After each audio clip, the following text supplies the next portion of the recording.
सनातन धर्म की विशाल परंपरा में कुछ ऐसे दिव्य ऋषि हुए हैं जिनकी आयु, तपस्या और चिरंजीव भावनाएं मानवीय कल्पना से परे हैं।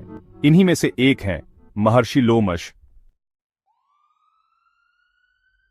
हालांकि आज चिरायु के लिए किए जाने वाले उपासनों में महर्षि लोमश का नाम अक्सर नहीं आता, परंतु शास्त्रों के अनुसार वे उन दुर्लभ ऋषियों में से हैं जिन्होंने सैकड़ों ब्रह्माओं का अवसान यानी अंत होते देखा है।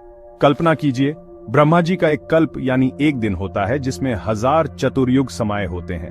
उतनी ही लंबी उनकी एक रात होती है, और जब ऐसे 100 वर्ष पूरे हो जाते हैं तभी ब्रह्मा की आयु समाप्त होती है।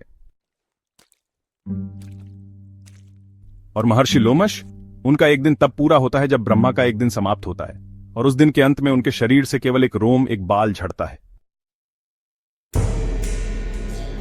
सत्ययुग से कलयुग तक एक मनवंतर बीतता है, तब महर्षि लोमश की छाती से एक और रोम झड़ता है। 4 युग, सत्य, त्रेता, द्वापर और कलयुग एक चौकड़ी कहलाते हैं। ऐसी 71 चौकड़ियां मिलकर बनती हैं एक मनवंतर। इतनी लंबी आयु के कारण महर्षि लोमश ने एक बार परमात्मा से मृत्यु की याचना भी की थी, क्योंकि जब जीवन इतना लंबा हो तो मोक्ष की आकांक्षा उठना स्वाभाविक है। शास्त्रों में वर्णन है कि जब उनके सारे रोम झड़ जाएंगे तभी उन्हें मोक्ष की प्राप्ति होगी, लेकिन तब तक वे जीवन देह पद पर विराजमान हैं, यानी देह के साथ ही चिरंजीवी हैं। भगवान की खोज में भटकते एक ब्राह्मण ने एक दिन सुमेरु पर्वत पर महर्षि लोमश के दर्शन किए, लेकिन जब उसने उनके उपदेश का खंडन किया तो महर्षि ने क्रोध में उसे श्राप दे दिया, जिससे वह पाप के कुंडों में डूब गया जो कागभुसुंडी हुए, वैसे शास्त्रों में वर्णन पाया जाता है। यह कथा हमें याद दिलाती है कि ऋषियों का ज्ञान केवल सुनने के लिए नहीं, अनुभव और समर्पण से समझने के लिए होता है। महर्षि लोमश का आश्रम हिमवत खंड में स्थित माना गया है, और वहीं काकभुसुंडी की तपस्या भी हिमालय के नीलगिरी क्षेत्र दामोदर कुंड में मानी जाती है। सप्तर्षियों के मध्य में स्थित लोमश ऋषि का आश्रम पर्वतों में श्रेष्ठ माना जाता है।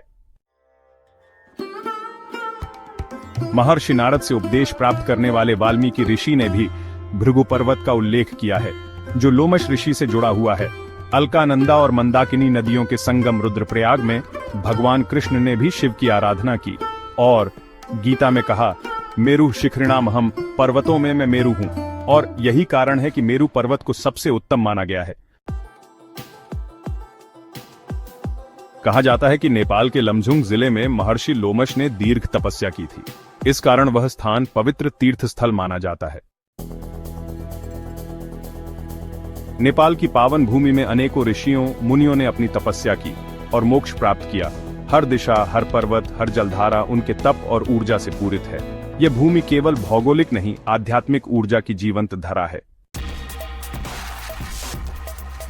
महर्षि लोमश एक ऐसे ऋषि जिनकी आयु कल्पों के पार जाती है, जिनकी चेतना हिमालय की ऊंचाइयों तक फैली है, और जिनकी तपस्या आज भी सनातन धर्म के अनुयायियों को प्रेरणा देती है। ऐसी ही और जानकारी के लिए हमारा चैनल सब्सक्राइब करना ना भूलें। जय ऋषि लोमश, जय सनातन संस्कृति।